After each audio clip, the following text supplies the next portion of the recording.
Hi, everybody, and welcome to this week's live Ask Me Anything. I'm Tim from Ledger, and today we have Ben with us. And today we're going to be just answering any questions you guys might have. It looks like there's already a bunch of questions in the chat. So without further ado, we're just going to jump right into it and answer your guys' questions. All right, so let's see what we got here.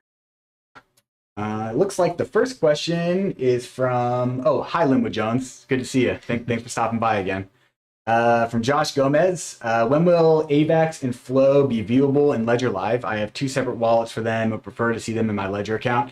Definitely, yeah. So I can't speak to Flow. I do believe there's a Flow Nano app. In fact, let's switch views here so we can kind of show you here. I had Flow pulled up because I saw your question before this chat. Let me go ahead and switch to the Ledger Live view.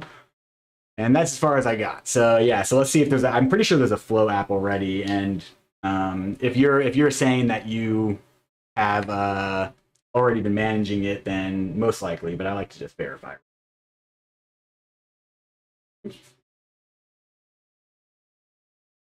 All right, we'll connect to the My Ledger tab. We're going to allow Ledger Manager. And now I can say with certainty that you can connect to the AVAX web wallet or to the Core wallet, which is a Chrome extension for Avalanche, using your Nano. And I can also say that Avalanche integration is in the works. That is definitely something that is being actively worked on within our inner circles. And so hopefully we will see full Avalanche integration soon. I can't give an exact date on that because it's always up in the air whenever it comes to new integrations. And the same will be true for Flow. And yes, okay, cool. So there's definitely a Flow app and you can connect to the Flow wallet, but it does require the third party. And I haven't seen any specific chatter about Flow, but there's a good chance that it is being worked on, but I would have to look more into that and try to find out. But Avalanche is coming. I just don't know exactly when. All right. Do you have anything to add on that, Ben? Yeah, I was just going to say, I think something that people don't always understand necessarily with new integrations is how these things are sort of built, right? So your Avalanche app or your Flow app, for example, were built by the Flow and Avalanche community. And what that does, because it's open source, the app development, what that does is it allows us and allows communities to build their apps, deploy them on Ledger so that your assets can be secured by a Ledger device. But there is a bottleneck when it comes to Ledger Live, right? Yes. Because we have to build out the infrastructure, we have to build the integration in-house. And so that's why you find certain assets that you can secure with your device, you can't manage with Ledger Live. So we work to integrate things through that pipeline, but it's definitely quicker to get a Nano app than it is a Ledger Live integration. Definitely. Yeah, and if you want to read more about that, check out our developer portal. It's really cool. It's basically an open source process to getting a blockchain integrated into Ledger Live, starting with making the embedded Nano app. So check this out if you are interested to learn more about it. All right, cool. All right, so let's see. This next question right here. Do you want to take this one? Yeah, we got, will you guys ever start doing live call-in? I think that would be so awesome. So yeah, the first time I read this, I thought maybe you were talking about for the AMA shows, but maybe you're also talking about live phone support. If you're talking about the shows, we have actually tried similar things, like with Twitter, for example. We used to do a lot of AMAs there. But what we found was that it's difficult to just talk people through solutions and not show them the solution. So that's why the AMA format here is a little bit better. And the same goes for phone support, where it's tricky to talk through some of these things. Yes, it is great to be able to explain them verbally, but having the ability to send screenshots or share images does help the support experience. So there aren't any current plans, I believe, for regular phone support, but we do have live chat available most hours of the EU and US workday. So you can always pop in, chat with an agent, and then of course we're available via email. And here, if you have specific questions, you can talk to us live. So yeah, what's that, dude? All right. Okay. All right, so we got some questions coming in. Okay. So Ian Byron is asking, do we still need a third-party wallet to stake Cardano? You do not. Cardano staking is live in Ledger Live. Let me go ahead and show you. I believe actually it's only the desktop version. I don't know if it's available yet for mobile. I don't think it is. But on desktop, you can definitely stake your Cardano right from Ledger Live. Let's go ahead real quick and add a Cardano account. Cardano app.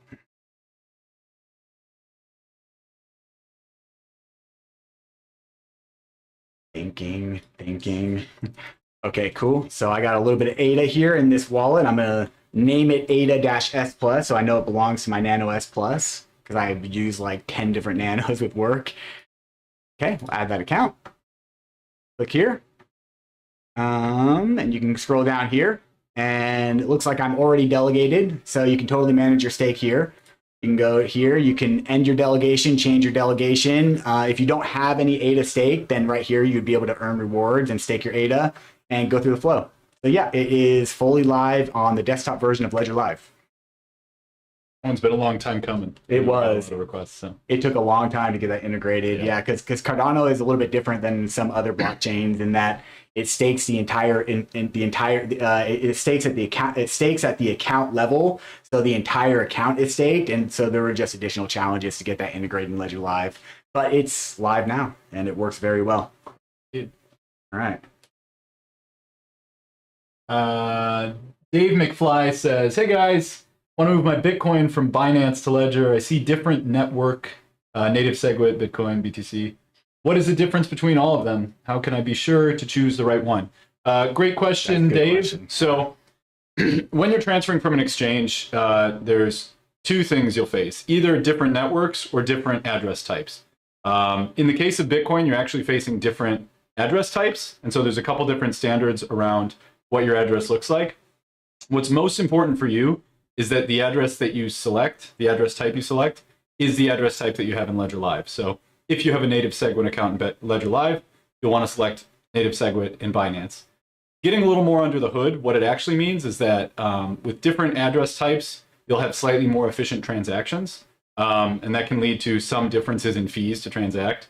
So I typically go with native SegWit. That is just, I think it's about efficiency and sort of the amount of data involved in the transaction, and that keeps costs low. So I'd recommend using a native SegWit account unless you have a reason to use something else. But if you have a legacy account in Ledger Live, you can send from Binance using the legacy address format. And there's no difference. It's all on the Bitcoin blockchain. It's just different address formats. And so you could send Binance to a Ledger Live legacy account, and then from a Ledger Live legacy account to a native SegWit account. No problem. Yep. Nice. I got nothing to add there. All right. Josh, you are most welcome. Happy to be here. Happy to do this. All right. Lazy Turtle is asking, are you allowed to tell us if the stacks can manage multiple seeds? We are allowed to tell you that. And no, it cannot. It'll work just the same as any of the devices, one seed phrase at a time. But from that, you can, of course, use a passphrase. And so you can have multiple sets of accounts associated with your one recovery phrase, but with an additional passphrase or set of passphrases on top of that. So you'll have same functionality as your Ledger device, one recovery phrase, as many passphrases as you want. We don't have a whole lot of questions. Do you want to go on a quick riff on passphrases? Yeah, sure. All right, I'll pull up some documentation while you're doing that. Yeah, so for those of you that don't know, the passphrase, sometimes called the 25th word, is essentially a way that you can create a whole new set of accounts using your Ledger device that are totally unassociated with your first set of accounts. When you set up your device, you get 24 words. That's your recovery phrase. From those 24 words, all of your accounts are derived, your ETH account, Bitcoin account, Cosmos, XRP, whatever it is. They're all derived from that, the master seed, your 24-word recovery phrase. And so what you can do is you can add an arbitrary string of data, which is your passphrase, which you can pick. So I could do my name, for example, or my birthday. I believe it's up to 256 characters. You can add that on in addition to your 24 words. And what that does is it changes the set of accounts that are derived from it. So it acts as if it's an entirely different recovery phrase, but you don't need to manage a whole new set of 24 words. There's a couple reasons you might want to do this, right? If you're a high net worth individual and you're worried about someone coming after your crypto, you can have your main recovery phrase with some balances on it. Maybe you've got a couple ETH on your main recovery phrase, so that if someone tries to rob you, you can open up with one pin and say, oh, here's all my assets, and take the ETH. And then on your passphrase, you could have a whole different set. That's one example. You can also do it so that, okay, if you know your passphrase, it's your name or something along those lines, you can have your recovery phrase stored somewhere.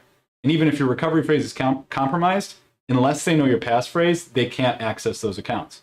So I could give you my recovery phrase, right, bad idea. Yeah, don't do that. Give it to you, and I could have accounts on a passphrase. There's no way for him to know that those accounts exist. So he would have to go through manually and check each one, which is a lot of work, and most people wouldn't think to do that. But it is an advanced feature. I would say, like, it is, yeah. While your 24-word recovery phrase is great, you know, it's 24 words, it's right there on your sheet.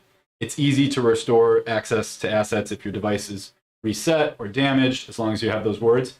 Passphrases are a little more tricky, and we do see customers coming in sometimes that set up a passphrase, didn't really understand the implications of doing so, and because they have their 24 words but they've forgotten their passphrase, they lose access to those assets. Right. So if you're going to venture down the path of a passphrase, do your research, come back here and ask us more questions, and be very intentional about why you're setting it up, how you label your accounts, and where you keep track of that information. So I dropped 2 articles for you guys in the comments. The first one is what is a passphrase? That's from our Ledger Academy, and that will describe everything Ben just talked about in more detail, and maybe not more detail than he described, but in good detail that you can read through and get a good understanding of what a passphrase is. Then the second article will show you the steps on how to actually set one up using your Ledger device. So if it's something you are interested in checking out, I definitely recommend reading through these articles and maybe seeking additional information to make sure you fully grasp what you're doing. And if so, it could be a very powerful tool for you. Yeah, I love talking about passphrases.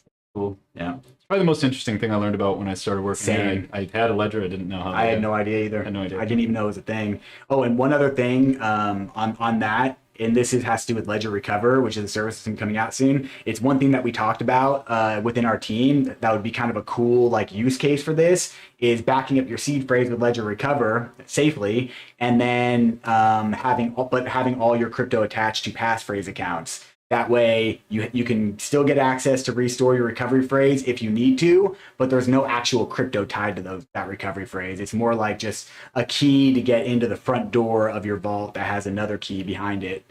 Kind of a cool thing to think about. Yeah, definitely makes it easier to keep track of because all you have is a passphrase, and because instead of having a recovery sheet like this laying around that a thief might look for, all you have to do is have your passphrase written down somewhere. They won't know. Yeah. So. Super cool. It's a cool use case. Okay. Okay, cool. Dave McFly. I just want to really say thank you so much for these lives. Are very useful for us. Yeah, Dave, for sure. Yeah, we like doing it. In fact, it's the thing that I look forward to most every week is doing these AMAs because it's just like, I mean, you know, I love helping people in emails. I love helping people over live chat. I love helping people, you know, in various other ways that we help them doing workshops and stuff. But these AMAs is just like down in the dirt, showing people specifically what they want to see and being able to talk through things. It's awesome. Getting a lot of love in the chat. Yeah. Appreciate that. Yeah. Yep. Same, Lazy Turtle. Yeah, thank you. Thank you for the kind words.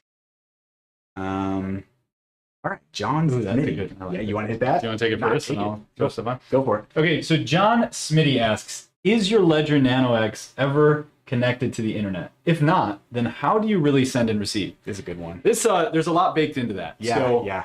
I think it's important to understand first that to send a crypto transaction, right, you need to create the transaction. So you say, I want to send 1 ETH to Tim from this account to his account. And then you need to provide a valid digital signature. That signature says, I own these assets and I have the ability to transfer these assets. You add that to the transaction, you broadcast that to the blockchain, and then it's accepted by the blockchain and it becomes the truth. Tim gets his ETH, my ETH is gone. Perfect, right? Where does the Ledger fit into that? Where does Ledger Live fit into that? Mm-hmm. So Ledger Live is in the middle. Ledger Live is where the transaction is built. So in Ledger Live, you set how much ETH you want to send, you pick a destination, you set your fees, all of that. It kind of writes the check, right? But you haven't signed the check yet. You certainly haven't mailed it out to Tim yet. Good analogy. I like this.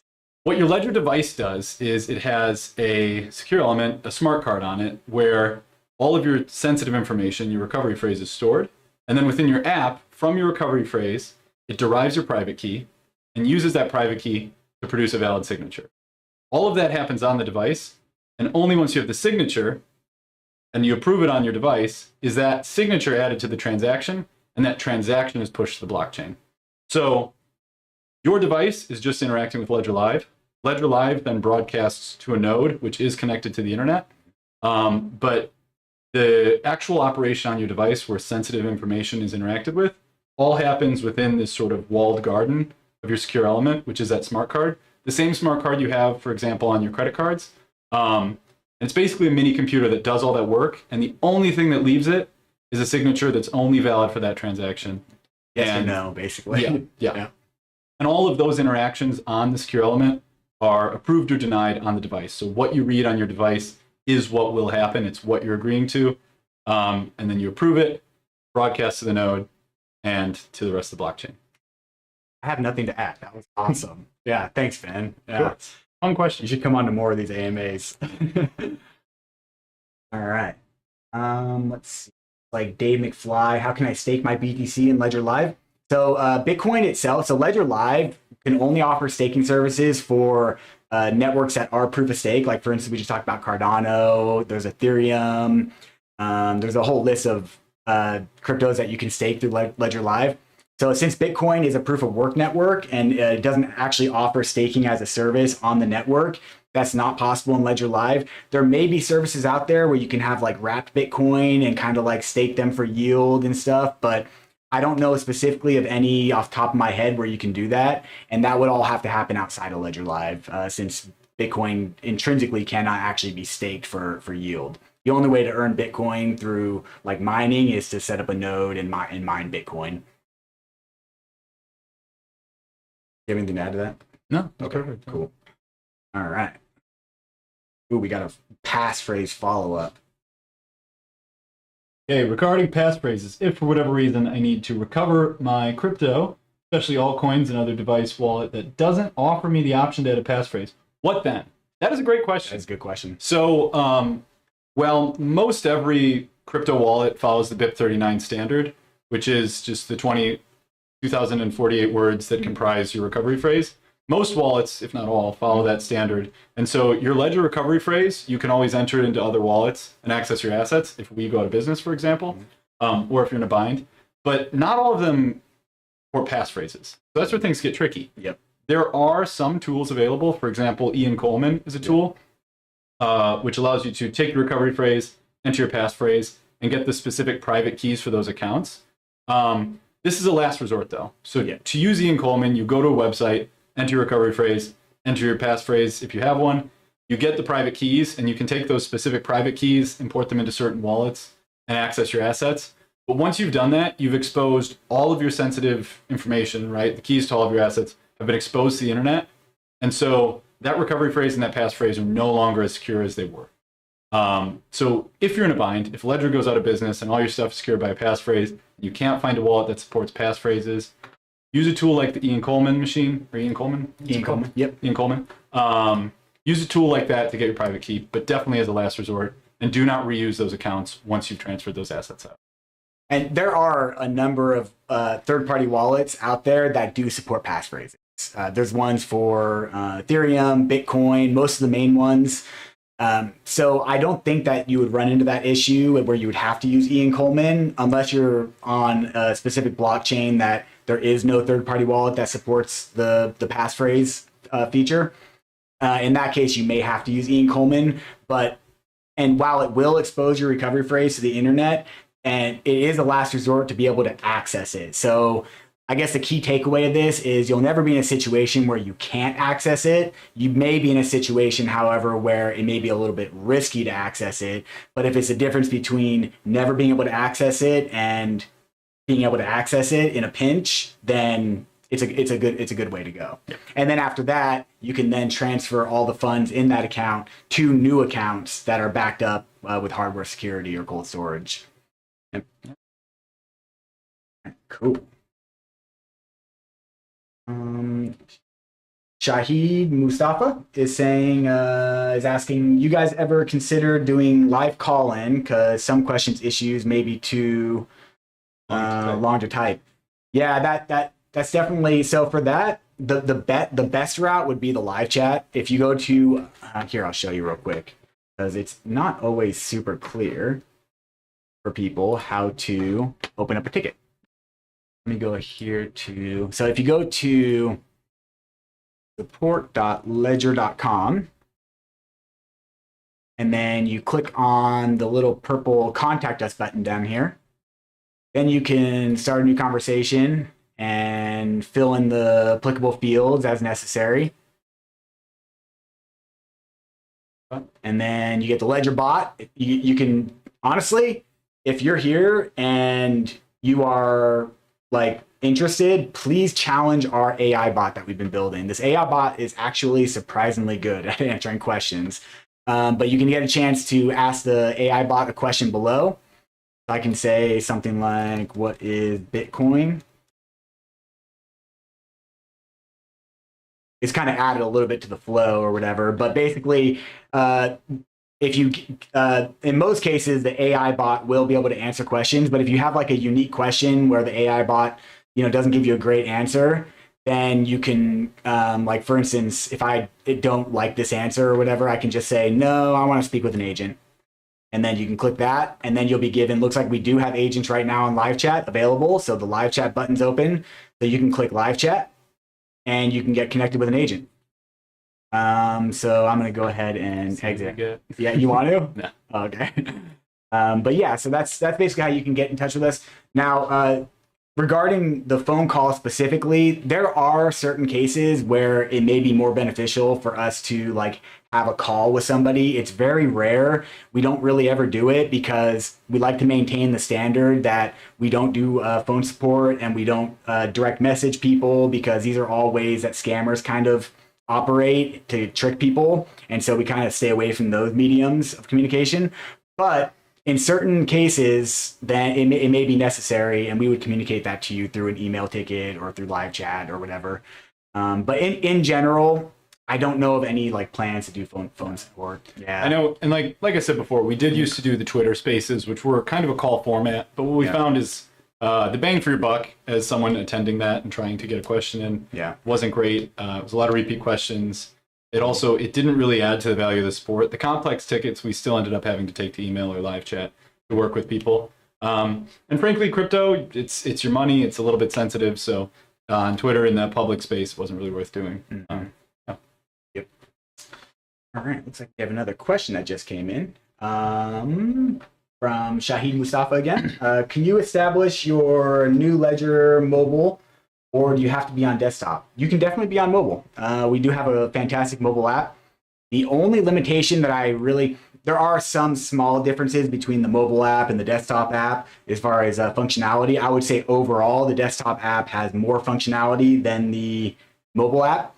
But the main like not drawback, but feature that has yet to be incorporated is specifically for iOS, for Apple on mobile. Your Nano firmware can only be updated via a USB connection. It can't be updated over Bluetooth because it's too large of a memory transfer to do over the Bluetooth on this Bluetooth chip for the Nano X. So you have to have a wired connection. And unfortunately, on iOS, you cannot connect a device to your iOS via USB cable. The Lightning network to USB-C just doesn't work. It's not authorized by Apple. So, excuse me. So if you are an Apple user, then you would need to have a desktop, like a MacBook or something, to be able to update the firmware. Or you can use a friend's or someone else's. But as far as like managing your assets on mobile, it works awesome. It works great.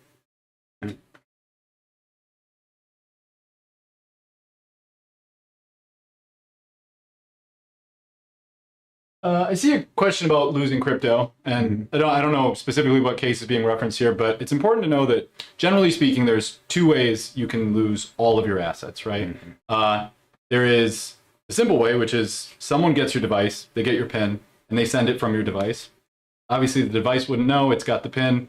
It just sends it because that's what the tool does. And the other way is to give away or have your recovery phrase compromised. This can happen in a variety of ways. Maybe you store it incorrectly.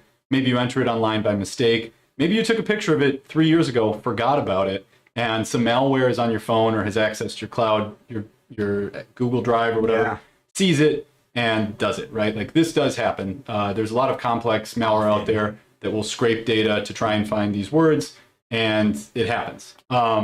So certainly the most common reason for a loss of funds, a total loss of funds, is compromised recovery phrases. As far as the ledger device goes, there's no case that we're aware of where a ledger device has been hacked. We have a 10 Bitcoin bounty out for anyone that can ethically disclose a flaw in our hardware or our firmware. And it's important to note, right, because a lot of people, when they lose assets, and it's a very hard case for us to deal with, right? Like, we don't like to see that for sure. If there was some critical bug in ledger devices, it would be a really big deal, right? Like, I believe 20% roughly of the world's digital assets are secured by ledger. And so if someone out there had some way to hack our devices, it would be very big. Yes. So the Occam's razor situation typically, unfortunately, suggests that it's either a compromised PIN or a compromised recovery phrase. 100% time. It's kind of like, like Ben said, it's a really difficult situation for us because we know how these things can happen and how they cannot happen.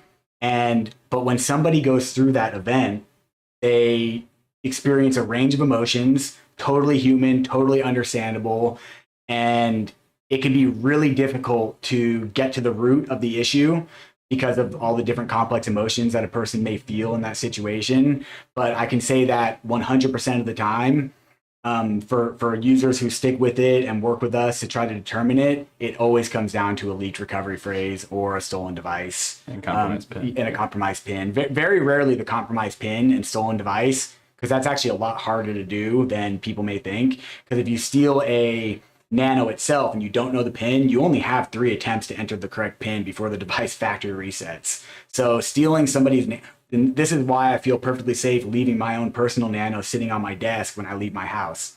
Because it's like, well, if you steal it, that would suck because I would be out the money for that Nano, but you're not going to get my crypto. But if you were to have your PIN written down somewhere where they can find it, then that would be a pretty big problem. But we just don't see that very often. But whatever this case is, if you know this person, if they've had assets lost or stolen rather, first and foremost, it is a theft. And so it should be reported to the police, the authorities. If you or anyone you know has assets stolen off of their device, report it to the authorities right away. Every day, law enforcement is getting better at tracking these things down. Not a guarantee, possibility. And the best thing you can do is file a police report. And then encourage them, or if you ever suffer a loss, reach out to us. And at least we can provide you with the technical insight to understand how it's happened and avoid it from happening again. Unfortunately, with self-custody, the tool that we provide, the ledger device, is unforgiving in these cases, right? If you lose your recovery phrase, or rather give it away or it's compromised, your assets are lost. There's nothing we can do to get that back, but we can help you understand how better to use a ledger device, how to secure a recovery phrase, at the very least, what happened in those cases. Yeah. Believe me, I wish we could do more. Yeah. I really do. Okay. Shahid Mustafa, you are currently working on transferring your tokens from your Nano S to your Nano S Plus. Very nice. Very cool. So there's a couple different ways to do that. So if you want to just simply keep your crypto exactly where it's at and not actually have to transfer anything, you can just take your 24 recovery phrase, power on your Nano S Plus. You can even plug it into a wall socket. You don't even have to have it connected to your computer. And you can choose the option during setup, if you scroll all the way to the right, that says restore from recovery phrase. And then you can import your 24 words directly into your Nano S Plus, and it will make it just another copy of your master key to your crypto. And you'll be able to access the exact same accounts. You won't have to migrate anything or do anything like that. However, if you are wanting to set up a new recovery phrase, for instance, like if you remembered you took a picture of your old recovery phrase, or maybe you imported it into a wallet a couple years ago, and you have any kind of a concern about like the security of your old recovery phrase, then you would maybe want to set up as a new device. And in that case, you could just add your accounts to your new accounts to Ledger Live, and you can kind of like how I did. Let me show you here in Ledger Live. Oops, wrong one. All right, go to your accounts. See, I have account, this Ethereum 1, XRP 1, ADA S Plus, ARB S Plus. So you can give them unique names. So you can say like, you know, give all your Nano S Plus new names so you know your new accounts. And then you can simply click on your old account or click on your new account and go to receive. And then, so you can go here, you can go to receive, and then generate the receive address, copy it, go back to your old account, click on it if this was also an Ethereum account, and send it, and just send it to your other account that way. And those would be kind of like your main options, I think, for setting up a new device. Ooh,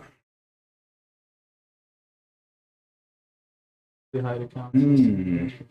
That's a good question. Basically, just remove it, right?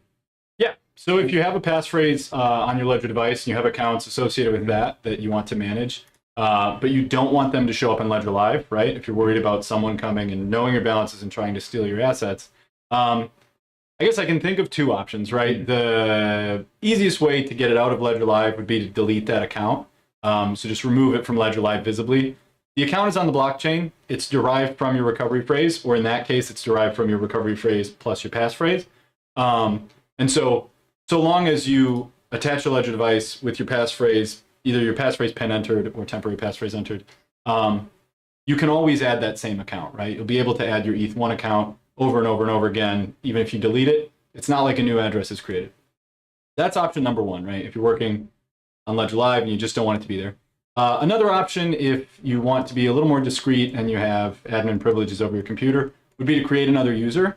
So on your main user on your computer, you just have your vanilla Ledger Live where you keep all your normal accounts. And then you could have a different user on your computer that's whatever, just a second user, install Ledger Live, and maybe only add your passphrase accounts or add all of your accounts there. And that way in your day-to-day life, people that might interact with Ledger Live on your main user would see your main accounts, they wouldn't see your passphrase accounts. That option might be a little better if you have a ton of crypto and you're trying to manage it across multiple accounts and chains and all these things. Just because when you're deleting accounts, I know I've misplaced some crypto. It's out there. It's associated with my recovery phrase, but I would have to do a lot of digging to go and dig it up. So I have also lost crypto in my journey. I know it's out there. Yeah. But yeah, so I would recommend if you're really privacy centric and you have a lot of accounts, create a new user on your computer and save it there. You can also delete those accounts. Yep, and you can just keep like a written ledger of what you have. That way, and you can keep that stored, like maybe wherever you store your recovery phrase or whatever, or just somewhere safe. That way, like you can always reference it and know.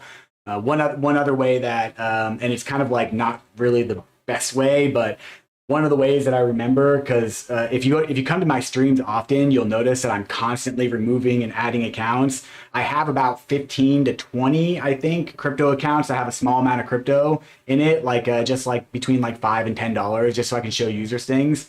And so, but I don't remember off the top of my head like what all I have. So I keep a spreadsheet that has that information, but I also kind of just go off of like what the nano apps that I have installed. Like if I see a nano app installed, then it's likely I have a little bit of crypto on that. But a spreadsheet or some other like written down is better way to manage that if you're removing them from your. Yeah.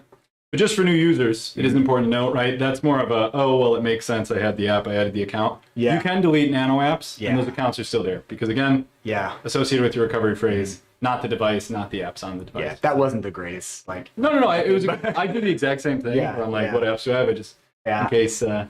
But doing that leads me to forget sometimes, like what I've got or whatever. Yeah. All right. Cool. Antonio, you're much welcome. You're most welcome. And same with you, Shahid. Yep. This is a cool question. That's a cool question. Like, yeah. Do you want to? Yeah. Okay. So Antonio asks, what's the best secure operating system for Ledger? Is Windows or Mac or Linux Ubuntu the best security for avoiding malware? So the sort of, I guess, threat scope of Ledger and Ledger Live on a given operating system is the same as that operating system itself. So as far as malware goes, right, if your Windows machine, your Mac, or your Linux is more or less secure based on that operating system, it doesn't really change in relation to Ledger. So your Ledger device is designed in such a way that it can operate even if your operating system is compromised. So even if you're interacting with a fake Ledger Live that is trying to trick you into sending a malicious, or not a malicious, an unintended transaction, your Ledger device on the screen itself will show you the transaction details and ask you yes or no. What am I doing here? It'll ask you yes or no, and then you'll have to approve or deny that transaction. So if you're worried about malware trying to get you to send a transaction you don't intend, make sure you are always verifying on your device. That is your trusted display. That is the truth of what you're doing when you're interacting with the blockchain. Ledger Live can lie to you if it's compromised or fake, but your Ledger device never will. The screen is hardwired into that secure element we talked about earlier. where all of the transaction information is compiled in that transaction. So as far as security goes, it's kind of dealer's choice. I've heard that Macs maybe are less debatable. I don't even, I've just heard that. Yeah. But again, you're not really in need of a very secure operating system or a more secure one for the sake of Ledger. Basically just to piggyback a little bit on that, the security of your operating system. So Mac OS, Windows, they both have very good like firewalls and like malware detection built into their operating systems now. So they're both inherently very secure. Linux, I believe, also is still pretty secure, but it puts a little bit more on the user to be able to like set up their machine and set up their OS the way they want it. It's much more like a build to play system. But so most people that use Linux are really good with security. But like Ben was saying, it doesn't really matter. Like even if I had a computer that was riddled with viruses and I was trying to send a transaction, I would definitely still hook up my Nano and try to make the transaction. If anything didn't look right or if it didn't let me make the transaction, then it would be a lost cause. But never would I have any fear that a compromised computer could steal my crypto from me, because I know that as long as my recovery phrase doesn't touch that computer in any way and it stays on the Nano, then it's a lot harder to get tricked. And so the main thing that we see with a compromised OS, a compromised computer, is a fake version of Ledger Live that will say, "Oh, hey, you're like what does it usually say? Back up your accounts, or synchronization error. Click this button to fix your ledger," or something dumb like that. And when you click on it, it immediately goes to a page where it says, "Oh, please import your recovery phrase to do this action, to fix whatever issue this fake Ledger Live is telling you." So if you remember, and always keep in mind that the official version of Ledger Live doesn't want to know your recovery phrase. It'll never ask you for your recovery phrase. You should never input your recovery phrase into any application, for any reason, except under the most dire circumstances. Then it should automatically hit a red flag and just basically don't do that. So as long as you don't expose your recovery phrase to it, there's really no way that it can like forcibly steal your crypto from you. Yeah. Yep. That's a good question. Looks like Adele Lopez Martinez is asking, when will the pre-ordered stacks be shipped? So we don't have an official ship date, but everyone that had a pre-order for the stack should have gotten an email in their inbox with instructions. I believe it was sent out to everybody. Yeah, at this point. If you pre-ordered, then you should have received the email. And so that should have more information for you regarding your stacks pre-order and when and a rough date on when you can expect it. But unfortunately, we don't have any further information on that right now. Yeah. Royer Reyes, you're saying delete unwanted NFTs instead of hiding it? Yes. So I can't speak to specifics, but we have been in touch with a member of our Ledger Live team that is optimizing Ledger Live, and it's been confirmed that there is something being developed. I don't know what the end product is going to look like, and I don't know when it's going to be released. But it is something that we're taking very serious because scam NFTs are kind of out of control on Polygon right now and some other blockchains. It is important to understand what exactly your scam NFT is, though, right? Yeah. So, like, the reason you hide it now is because Ledger Live just looks at your account on the blockchain and says, "Oh, here's an NFT. It fits the ERC 721 standard. That's an NFT. I know what an NFT looks like. I'll show it to the user," right? Ledger Live is thinking it's doing its job in that sense. A scam NFT is just a contract deployed publicly on the blockchain by a specific entity. And then what they do is, within that contract, a little program that runs on the blockchain, they take your account and they say, give one NFT, right? So all of that happens not in Ledger Live, not in your account. It happens on the blockchain publicly, and it credits your account with that one token. And so in the current state, Ledger Live just looks for tokens credited to your account, shows them to you. But you'll never be able to delete a scam NFT at a blockchain level because blockchains are permissionless and decentralized. Those NFTs will continue to exist. What we're seeing more and more tools doing, like Etherscan, Polygon Scan, is learning how to detect scam or spam NFTs and just kind of hiding them from you, or at the very least graying them out or flagging them. Or putting them in a spam folder or something. Yeah, exactly. Yep. So that is what things are moving towards sort of industry-wide, because it is impossible to delete them. Instead of making you go and manually hide each one, the hope is to sort of abstract away the scam and spam NFTs and hide them automatically for you. Yeah. Yeah, I got it pulled up. These are all fake scam NFTs right now.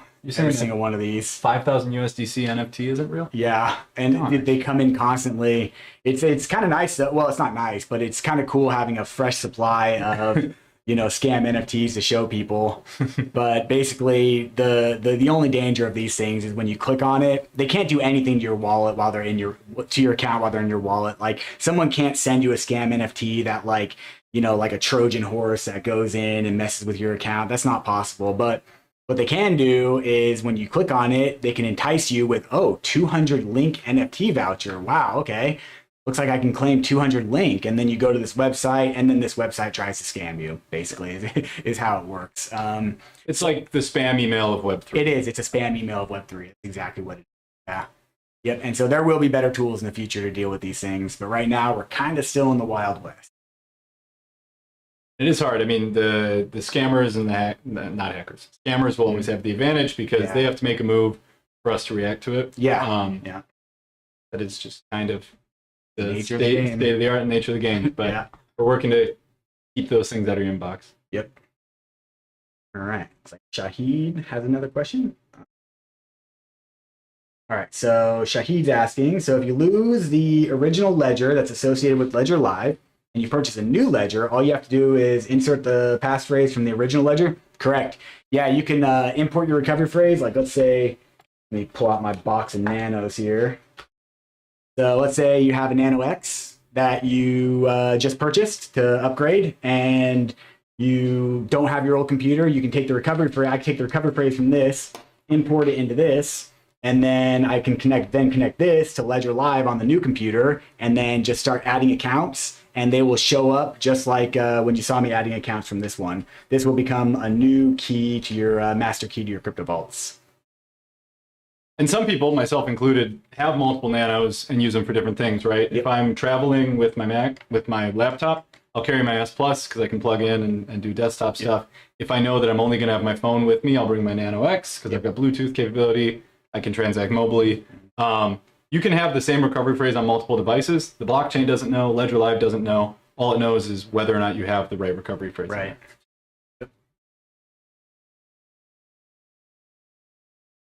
Yeah, Jason, no problem. Yeah, you're most welcome.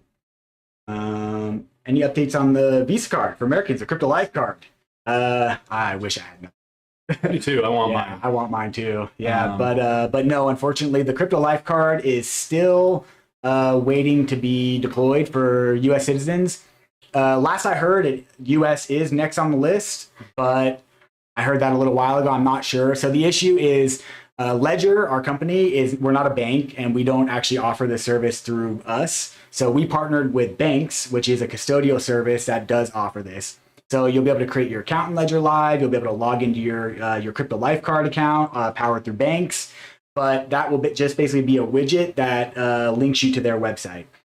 So it's like you're managing it in Ledger Live, and it's linked to your accounts in Ledger Live to where you can seamlessly like load up crypto onto your Crypto Life card. But it is not technically us. So we're kind of at the whims of Banks, and whenever they're able to roll it out, and they're dealing with whatever it is Banks has to deal with as far as regulatory stuff. So we're all just kind of waiting on that, but hopefully soon. Yeah, hopefully soon.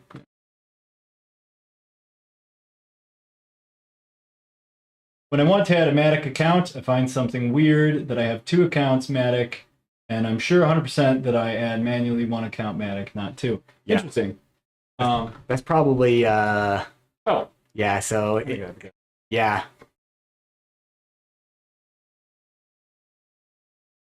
So Matic exists in two places. There's the Polygon blockchain itself, where Matic is the native asset. Oh, I didn't even think about it. Lives there? Oh, yeah. What do you think? I was just thinking that two accounts pop up right here. Oh, okay, all right. So it could be one of two things. It could be that you're seeing the account that you're adding and then the next option, because technically there are infinite accounts that can be derived from your recovery phrase. You could have 1 million Polygon accounts. Ledger Live probably wouldn't be too happy if you did that, but it is theoretically possible. Or what you may have done is you may have added a Matic account on Polygon, so you have a Polygon 1 account, and then also tried to add a Matic token account. So Matic also lives on Ethereum as an ERC20 token, where it cannot pay fees. You need ETH to pay the gas fees, but the token does exist there, and that's in fact where you stake Matic. So what you may be seeing is that you actually have one Matic Ethereum account, which is just your Ledger Live Ethereum account, and then one Polygon Matic account, which is on the Polygon blockchain. So 2 separate blockchains, same asset. One's a coin, one's a token, because it can pay fees over here, it can't over here. And they'll actually have the same address if they're both the first account. But it's important to understand the difference where you need ETH to send Matic on Ethereum. All you need is Matic to send Matic on Polygon. So take a look at your account. Will you add? Yeah, I can. Yeah, add this real quick. Let's just show what it looks like. I don't know if it'll let me. Oh, because your ETH account isn't. No, it's funded, but it just says receive, and then it'll pull up my and then it'll kind of pull up. Yeah. How about you show? Because I already have one in there. Okay. Yeah. So show your token. Yeah. Yeah. Right there. So you might be seeing Matic listed there. You can't see where I'm pointing, but you can see his mouth. Oh, I don't think we're sharing Ledger actually. Sorry about that. My apologies. Good catch. All right, cool. Yeah, so we'll show you again what we're looking at here. So you can see the ETH S Plus account has Matic below it. That's your ERC20 Matic. And then the next account, that Polygon account, is a Matic S Plus account, which has Matic natively on Polygon itself. That might be what you're seeing, or could you show them what you were doing before with Matic?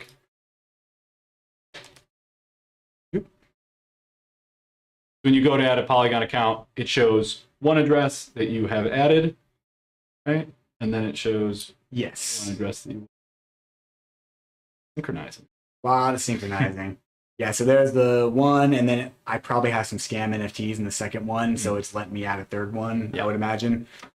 So if you're in the add account flow and you're seeing multiple, it's because, again, there are unlimited accounts that could be there. Yep. Yeah, the only stipulation with Ledger Live is you have to have the previous account funded before you can add the next one. And that's just to make things simplified for the user. If you were to connect your Nano, say, to like MetaMask or some other third-party wallet that's compatible with it, it'll let you like derive any wallet address you want, and it'll you can go to the 50th account and add that if you want to. But that creates a lot of issues for users who don't remember which account they added, and in the future they're trying to recover that. And it's like some account way far out down the list. So Ledger Live just cleans it up and says, okay, you can add a second account, but you have to fund the first one, and then you can add a third account, but you got to fund the second one, and so on and so forth. Yep. Looks like we answered the question. Nice. Sweet. Nailed it. All right. Nailed it. All right.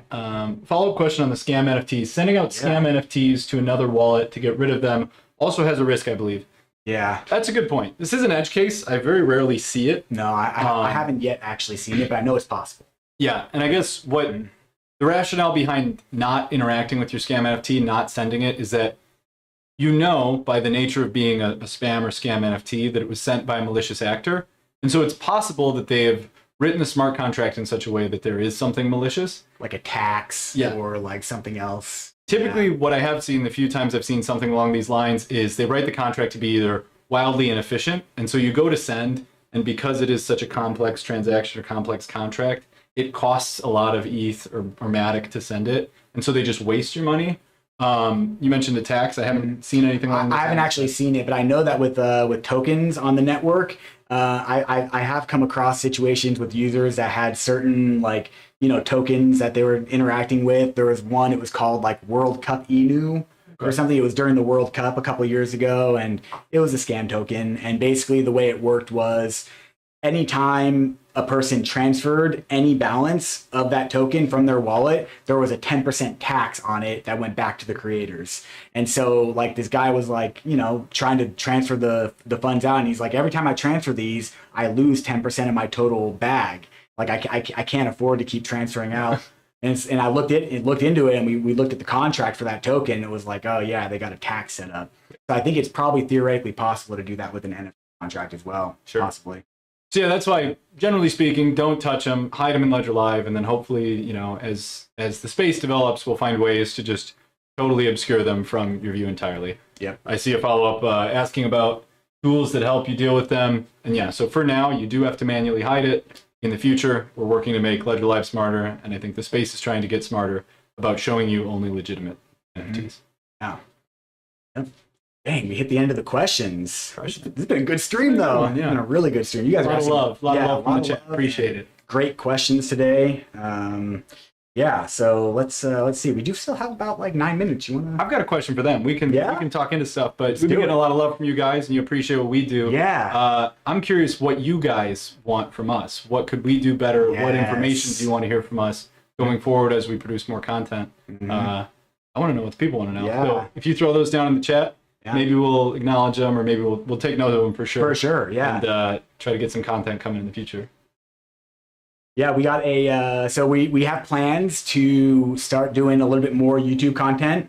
If you've seen a couple, so far, me and our coworker Ty, we have done 2 videos so far on blockchain deep dives. We did one on XRP and one on Bitcoin.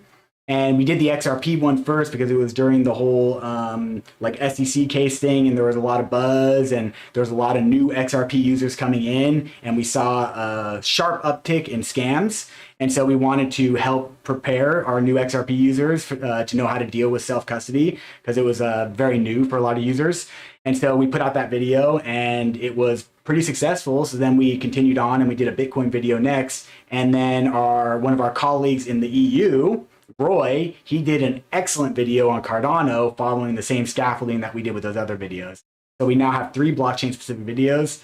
And then we have some ideas for some other stuff. So yeah, if you guys have like any ideas, please drop them. That way we can look into it. Antonio, thank you so much for the kind words. Yeah, thank you. Appreciate that. Linwood Jones. Great question, Linwood Jones. So asking if someone interacts with a scam NFT, how do you know if their accounts are safe or not? I think there's a couple things to keep in mind here. So first of all, as we sort of explained, when it comes to actually sending a scam NFT, a lot of those things you'll notice right away. It'll be a big fee or perhaps a tax. If you go to a scam NFT's website, it's typically going to ask you for your recovery phrase. When it does that, it's instant. These people have bots, and the second they get a valid recovery phrase, they scan your accounts and they wipe them. So, I mean, it is brutal how efficient and mechanical these bots are in wiping assets. You can look at the timestamps on these transfers when it within seconds of each other. Within seconds, you'll know that your assets have been compromised. So, if you're worried about maybe I've received a scam NFT, I clicked on it in Ledger Live, you're probably fine. You can look. The one other case that maybe they could do is trying to get you to set an approval. So you go to one of these websites and it says, oh, approve my Bored Ape for transfer to someone else. And so you can check your approvals on your account. The way you do that is by grabbing your Ethereum account or your Polygon account, going to either revoke.cash or Etherscan and Polygon Scan. I found that Etherscan is better. I love the Etherscan one. I know revoke.cash was kind of the first to do it. Should I show them? Yeah, let's show what it looks like. Okay. Basically, an approval is you're telling the blockchain, hey, it's okay for this person or this account or this contract to move these assets. So if you're swapping on a DEX, for example, and you want to swap USDC, first you have to tell the blockchain, hey, these are my USDC, but it's okay for Uniswap to take them. And then you would go to Uniswap and say, okay, I want to swap, and you have permission to do that. Uniswap takes it and gives you the asset back. Same thing goes for NFTs. If you want to list something on OpenSea, you have to sign an approval first saying it's okay for this to be sold by the OpenSea contract. Essentially, you're providing consent to a contract to interact with something. But scammers use this. They get you to give consent to transfer or otherwise move your assets. And they leverage that consent to take your assets.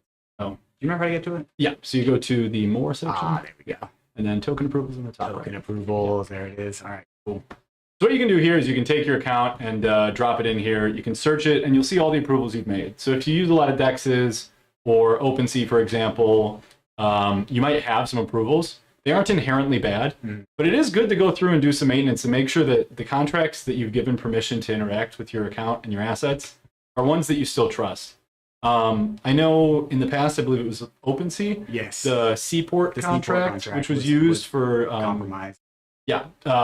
Eventually, a bug was found in the contract, and because people had already given approvals, and those approvals are permanent until revoked, assets were stolen because the contract was compromised. So maybe do some spring cleaning every now and then. Make sure that all the things you have approvals for, you still want to approve. Maybe revoke some approvals that you don't trust or you don't recognize. Yep. It's worth taking a look. Yeah. I've got 2 token approvals. Both of them are for the Matic token. One's for the Plasma bridge, and that was a bridge that I used to get Matic mainnet on Polygon over to the Ethereum blockchain. That way I could stake it. And then I also have a token approval for staking my Matic on the Ethereum network. So these are 2 open approvals that I have, to where if either one of these, a Plasma bridge or Stater Labs, if these contracts were compromised, if someone found a flaw in them and was able to compromise it, well, then I've given that contract permission to transfer an unlimited amount of Matic from my account. So they would very easily be able just to suck that Matic from my account without my approval. Well, with my approval, because I gave them approval. Yep. So from here, you can connect your ledger and you can revoke it right here. I think it's actually easier to do it from revoke.cash, but I've been having issues with revoke.cash connecting through MetaMask for whatever reason. Like, it's just been buggy. So, yeah. But yeah, that's basically that. Thanks, guys. All right. Yeah. Okay. Are we even Vechain? Yeah. So we do actually have a pretty good one for Vechain. Although there's a new Vechain wallet called VWorld. It's a Chrome extension, and it's awesome. Is it? Yeah. You can connect right to it with your ledger. I don't know if let me see. Connect ledger to. I don't think we have it's very new, so I don't think we have a Help Center article yet. But right here you can. Yeah, you can probably watch a YouTube video of it. Yeah. Oh, yeah. So this is the one that we have right here for managing Vechain through the Sync 2 wallet, which is still a legitimate wallet to use. And I believe there is no, there's not a video, but there are pretty good pictures. So you can scale your Vechain with your ledger by following this, or you can look up the VWorld Chrome extension wallet, which personally I found to be very nice for Vechain, very good connection. But the Sync 2 wallet is also cool. The only difference is the Sync 2 wallet is an application that you download onto your desktop, whereas the VWorld is a Chrome extension that you just add to Chrome. Yeah, but I think as far as making new content goes, I think this is a great point. It is. Like, I think it would be cool to do a deep dive on third-party wallets and how to manage different assets with those and all the different ones. Not just the big ones, but the small ones too. I'm gonna your notes. Yeah, I got notes. I think third-party wallets are one where there's a lot of misconceptions. It's hard to understand why you have to use them at times. And third-party wallet deep dive. Also, like if you have connected to a few third-party wallets, you start to figure out the common themes, right? Mm-hmm. And so, yeah, I think we could definitely cover some content. Yeah, we can easily make a video just on that each topic. All right. Suggestion: document questions and answers on live streams, and from that, develop video tutorials. Yeah, good call for sure. Yep. All right. We definitely kind of have been doing that, but we don't have an official like game plan yet. We're kind of just like ad hocing this whole thing, but it's starting to roll out though. A lot more. You'll see if you stick around for the next couple months, a lot more themed and intentional content. Develop content based on questions from the user. Yeah, cool. Probably make shorts out of these. Yeah, we could definitely make shorts. Yeah. All right. And yeah, that tutorial playlist is definitely a little aged. It's worth a probably put that on. It's definitely aged. How many chances do you have to enter recovery phrase? As many as you want. The only thing is, any recovery phrase you enter into your nano, if it is a valid recovery phrase and not necessarily the one that is tied to your accounts, like let's say you get a couple words mixed up or something, it'll accept any recovery phrase. But then if you go to try to access your accounts and you get the wrong recovery phrase error message, you'll have to start over and try again. But you can do it as many times as you want. Yeah, that's good. Yeah, I'm glad to hear that, Shahid. We love being here to answer your guys' questions. Cool. I think we're right on time and we answered all the questions. All right, guys, I think we're gonna call it for today. But good news. So next week, like most of our team's gonna be on vacation. So the following week after that, we are gonna start doing an additional AMA on Mondays. So same thing as today, but we're going to be doing it on Mondays at the same time. So we'll have Monday and Wednesday AMAs, and then we will have we'll still be doing the onboarding most weeks, but as we transition into more targeted content for our users, we're going to ease off on the onboardings and probably do those like once a month. It's kind of our plan. Yeah. But yeah, so we will see you guys on Friday, I guess, for our onboarding. Yeah, thank you guys for your feedback and for your positive words. So awesome. Great questions. Yeah. And as always, keep your keys safe, keep your recovery phrases safe, don't share them with anybody, and have a fantastic rest of your week. That's pretty much all I got. Yeah, I like it. We won't DM you first. We will not DM you first.